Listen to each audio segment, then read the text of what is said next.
یہ چھوٹا سا مدرسہ جو ہم کھولنے جا رہے ہیں اللہ کے فضل سے ایک دن عالیشان یونیورسٹی بنے گا. میں نے کلکٹر صاحب جناب ہنری لارنس کو ایک درخواست دی. یہ درخواست کلکٹر صاحب نے انگریزی حکومت کو بھیج بھی دی، جس میں ہم نے کہا ہے کہ یہ جو 74 ایکڑ زمین بیکار پڑی ہے وہ ہمیں یونیورسٹی بنانے کے لیے دے دی جائے. اگر اتنی نہیں تو کم سے کم اتنی زمین ضرور دی جائے جس میں ہم ایک اچھا کالج بنا سکیں. باقی زمین تو ہم قومی چندے سے خرید لیں گے.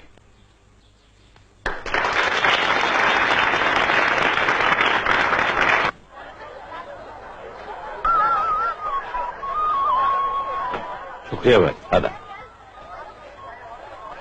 ابھی سنیے ذرا مدرسے کے لیے کچھ. نہیں مجھے اپنے بچوں کو انگریز نہیں بنانا ہے.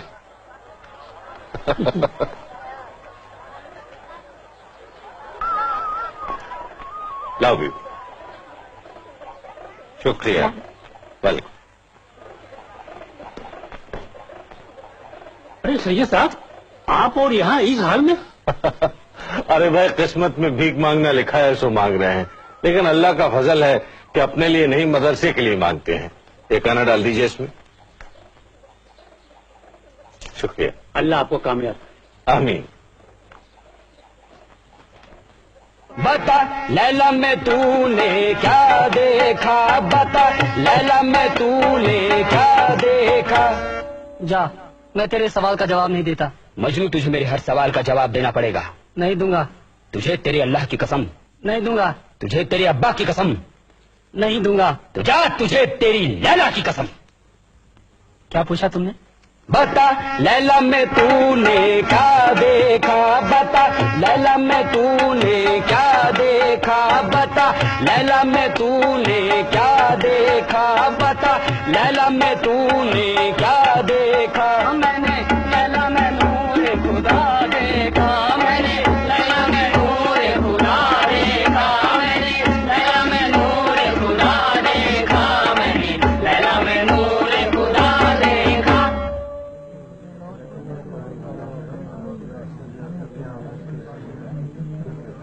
مجھے یہاں اسٹیج پر دیکھ کر کون لوگ خوش نہیں؟ وہی لوگ جن کے دلوں میں قوم کے لیے محبت نہیں ہے، جن کے دلوں میں جھوٹی شیخی بھری ہوئی ہے. ارے رئیسوں، دولت مندوں، تم یہ مت سمجھو کہ تم نے اپنے بچوں کے لیے سب کچھ جٹا لیا ہے. تم سے پہلے بھی بہت سے لوگوں نے ایسا سوچا تھا، لیکن آج ان کے بچوں کا کیا حال ہے؟ یہ حال ہے کہ ہم ان کے لیے اسٹیج پر کھڑے ہوئے ہیں. آپ مجھے کافر سمجھتے ہیں، غدار سمجھتے ہیں، سمجھیے، لیکن اگر کوئی کافر اپنے ہاتھوں سے آپ کے لیے مسجد بناتا ہے تو کیا آپ اس مسجد کو ڈھا دیتے؟ کچھ کافر کو یہ مسجد، یہ مدرسے بنا لینے دیجئے، میری محنت پر رحم کیجئے.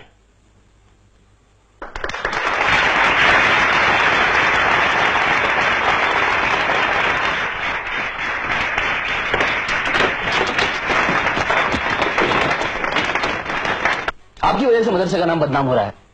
ہمارے نام پر کیچڑ اچھال رہے ہیں لوگ. تو پہلے کون سے تمغے دیے جاتے تھے ہمیں؟ آپ جانتے ہیں مولوی علی بخش خان علماء مکہ شریف سے آپ کے خلاف فتوی لے کر واپس آئے. چلیے، ہماری وجہ سے ان کو حاجی بننے کا موقع تو ملا. ویسے ہی آپ کے خلاف کون سے کم فتوے تھے جو آپ نے یہ لاٹری کے ذریعے چندہ جمع کیا ہے. لاٹری ناجائز ہے اور مدرسے کے لیے کوئی ناجائز کام نہیں ہوگا.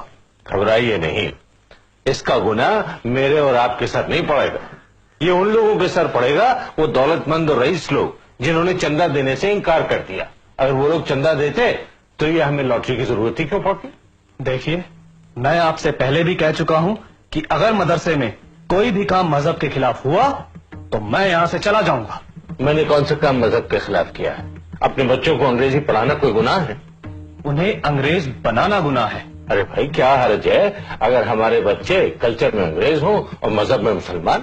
میں آپ سے بحث نہیں کر رہا، مگر مجھے یقین ہے کہ لاٹری کی سخت مخالفت ہوگی. بالکل نہیں ہوگی. بالکل ہوگی. نہیں ہوگی. چاہے تو ایک اشرفی کی شرط بدل لیجیے. بدل لیجیے، لیکن پہلے یہ دکھائیے کہ آپ کے پاس اشرفی ہے یا نہیں. ہے کیوں نہیں؟ یہ دیکھیے.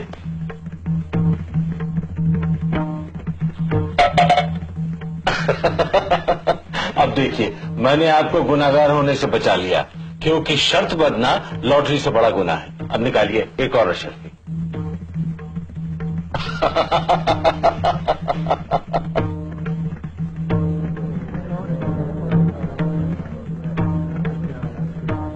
اور بھائی مولوی صاحب السلام علیکم. وعلیکم السلام. نہیں ہم تو آپ کو چندہ دیتے دیتے تھک گئے. مولوی صاحب اب کوئی دن میں ہم مر جائیں گے، اس کے بعد آپ سے کون چندہ مانگے گا؟ خدا کے واسطے مرنے کی بات مت کیجیے. لیجیے چندہ لے لیجیے. اگر آپ مر گئے بھائی تو یہ یونیورسٹی کون بنائے گا؟ خدا حافظ. یہ کالج آج جس کا سنگ بنیاد رکھا گیا ہے، ایک طویل عرصے سے میری زندگی کا واحد مقصد رہا ہے. ہماری تمام مصیبتوں اور ہماری ترقی کا ایک ہی راستہ ہے، ایک ہی حل ہے: تعلیم.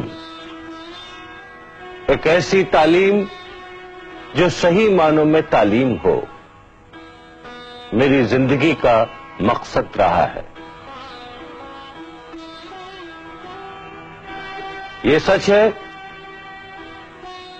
کہ یہ محموڈن اینگلو اورینٹل کالج کسی حد تک میری حقیر کوششوں کا نتیجہ ہے، لیکن میں اکیلا کیا کرتا؟ اگر میرے ہاتھ نہ ہوتے، میرے ساتھی نہ ہوتے، تو شاید اس خواب کو حقیقت میں تبدیل کرنا میرے لیے دشوار ہوتا. مجھے یقین ہے کہ اس کالج کی کامیابی کا سہرا مجھ سے کہیں زیادہ میرے ساتھیوں کے سر پر ہے.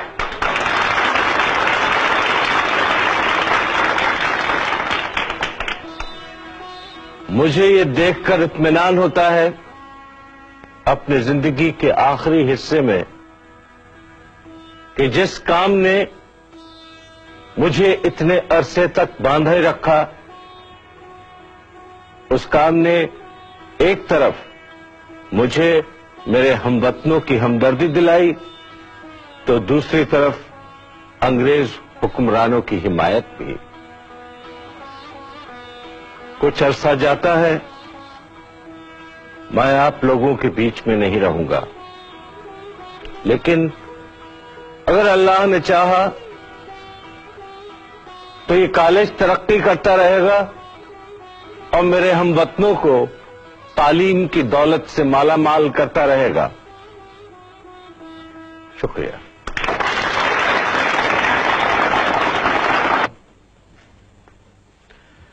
کس کا خط ہے محسن؟ سریندر ناتھ بنرجی کا. پڑھو کیا لکھا ہے.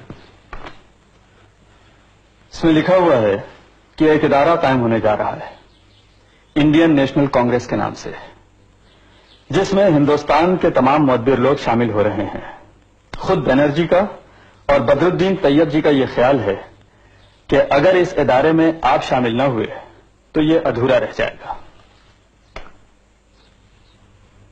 محسن جی. تم نے 1857 کے غدر کے بارے میں تو سنا ہی ہوگا. ضرور سنا ہے. میں نے سب کچھ اپنی آنکھوں سے دیکھا ہے. مسلمانوں پہ جو گزری وہ میں خوب سمجھتا ہوں. اور اس کے بعد آپ ہی نے تو اسباب بغاوت ہند میں کہا تھا کہ وائسرائے کی کونسل میں ہندوستانی نمائندے بھی ہونے چاہیے.